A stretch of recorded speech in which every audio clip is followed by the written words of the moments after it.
ആതുര മേഖലയിൽ സേവനമനുഷ്ഠിക്കാൻ ഏറെ സ്വപ്നം കണ്ട് MBBS ബിരുദത്തിന് ചേർന്ന 1-ാം വർഷ ബിരുദ വിദ്യാർത്ഥികളാണ് ഇപ്പോൾ മരിച്ചതെന്ന സങ്കടകരമായ വാർത്ത വരുന്നു. കാറിൽ ഉണ്ടായിരുന്ന 7 പേരാണ്, ഇപ്പോൾ 5 പേർ മരിച്ചു എന്ന അത്യന്തം സങ്കടകരമായ വാർത്ത രാത്രി വൈകി ആലപ്പുഴയിൽ നിന്ന് വരുന്നു. മനീഷ, ഒരു വ്യക്തതയ്ക്ക് ചോദിക്കുകയാണ്, ഇപ്പോൾ ഈ പറഞ്ഞതുപോലെ പുനലൂർ ഭാഗത്തേക്ക് വരുന്ന KSRTC ബസ്, അതിനപ്പുറത്തേക്ക് ആലപ്പുഴ എറണാകുളം ഭാഗത്തേക്ക് എതിർദിശയിൽ വരുന്ന കാറ്, ഈ നേരത്തെ പറഞ്ഞ RTO പറഞ്ഞ അനുസരിച്ചാണെങ്കിൽ വളരെ വിസിബിലിറ്റി കുറവായിരുന്നു, വെതർ വലിയ പ്രശ്നമായിരുന്നു, മഴ പെയ്യുന്നുണ്ടായിരുന്നു. അങ്ങനെ ഈ കാറിന്റെ മുമ്പിൽ പെട്ടെന്ന് വേറെ വാഹനം ഉണ്ടായിരുന്നു എന്ന തെറ്റായ അസംഷന്റെ പുറകിൽ ഈ വിദ്യാർത്ഥികൾ കാറിന് ബ്രേക്ക് ഇട്ടപ്പോൾ സ്കിഡായി എതിർദിശയിൽ വന്ന KSRTC ബസ്സിലേക്ക് സ്കിഡായി പോവുകയാണെന്നാണോ മനസ്സിലാക്കാൻ കഴിയുന്നത്? അങ്ങനെ എന്തെങ്കിലും ഒബ്സ്റ്റക്കിൾ പെട്ടെന്ന് അവരുടെ മുമ്പിൽ പെടുകയായിരുന്നോ ഈ കാറുകാരുടെ?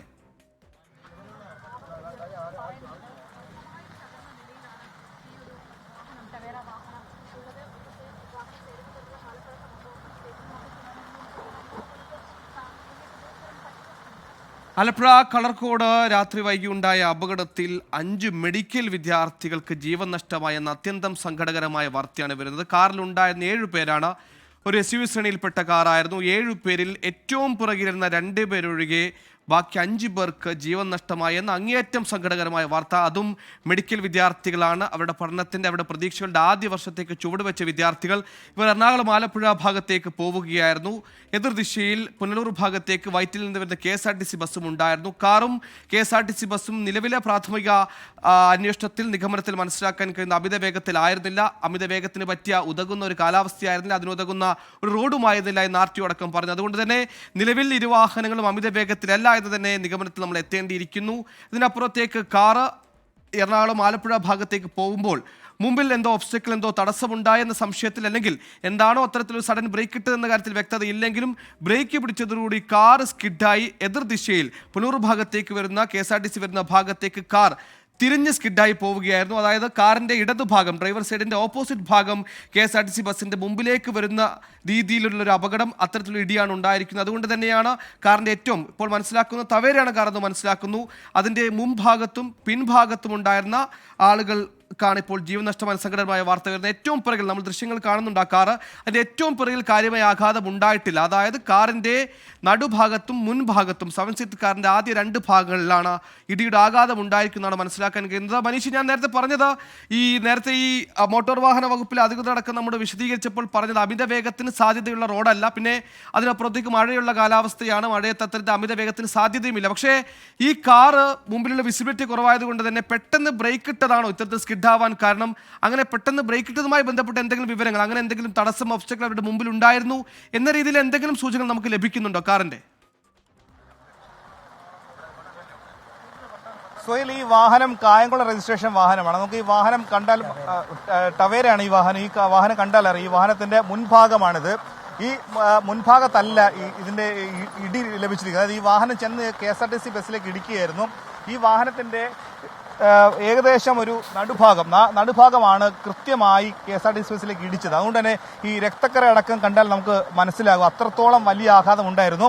പക്ഷേ അതിന്റെ നേരെ ഓപ്പോസിറ്റുള്ള ഭാഗം, അതായത് ഈ നിലവിൽ കാണുന്നതിന്റെ വലതുഭാഗത്തുള്ള സ്ഥലത്ത് അവിടെ നിന്നും വെട്ടിപ്പൊളിച്ചുകൊണ്ടായിരുന്നു ഇവരെ പുറത്തേക്ക് എത്തിച്ചത്. അങ്ങനെ വാഹനം ഇത്രത്തോളം പൊളിഞ്ഞു. ആ രീതിയിൽ തന്നെ ഈ പാട്ടയാണ്, ഈ സ്റ്റീലാണ്, ആ രീതിയിൽ ഇരുമ്പാണ്.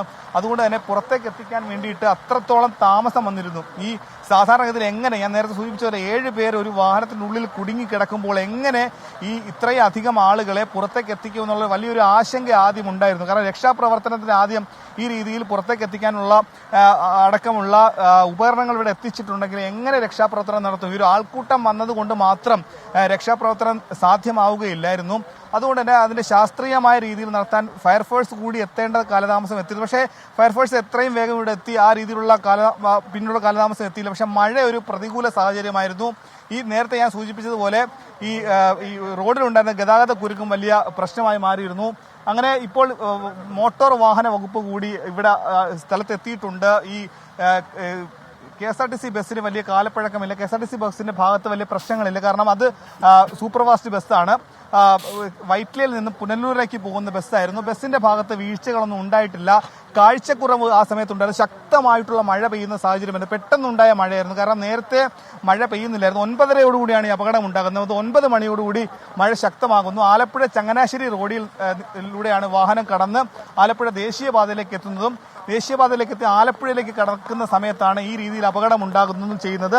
ഇപ്പോൾ നമുക്ക് ലഭ്യമായിട്ട് വിവരമനുസരിച്ച് ആലപ്പുഴ വണ്ടാനം മെഡിക്കൽ കോളേജിലെ 1ാം വർഷ വിദ്യാർത്ഥികൾ, മെഡിക്കൽ വിദ്യാർത്ഥികളാണ് ഈ അപകടത്തിൽപ്പെട്ടവർ. 5 പേർക്ക് മരണമുണ്ടായി. ഒരു സുഹൃത്തിനെ ഈ AC റോഡിൽ ഉള്ള മങ്കൊമ്പിലുള്ള ഒരു സുഹൃത്തിനെ വിളിക്കാൻ പോയി തിരിച്ച് ആലപ്പുഴയിലേക്ക് വരുന്ന സമയത്താണ് അപകടം ഉണ്ടായി എന്നുള്ള വിവരമാണ് ലഭ്യമായിട്ടുള്ളത്. ഇപ്പോഴും ശക്തമായിട്ടുള്ള മഴയാണ് ആലപ്പുഴയിലുള്ളത്. അങ്ങനെ മഴ ഒരു പ്രതികൂല സാഹചര്യമായി എന്നുള്ളതാണ് ഇപ്പോൾ മോട്ടോർ വാഹന വകുപ്പും ഈ അപകടത്തെ സംബന്ധിച്ച് കാര്യങ്ങൾ പറയുന്നത്. കാഴ്ച പ്രശ്നമായിരുന്നു. കാഴ്ച ഈ എതിരെ വന്ന വാഹനത്തിന്റെ, കാരണം ആ വാഹനം പോയ ദിശയിലേക്കല്ല, അത് തെക്ക് നിന്ന്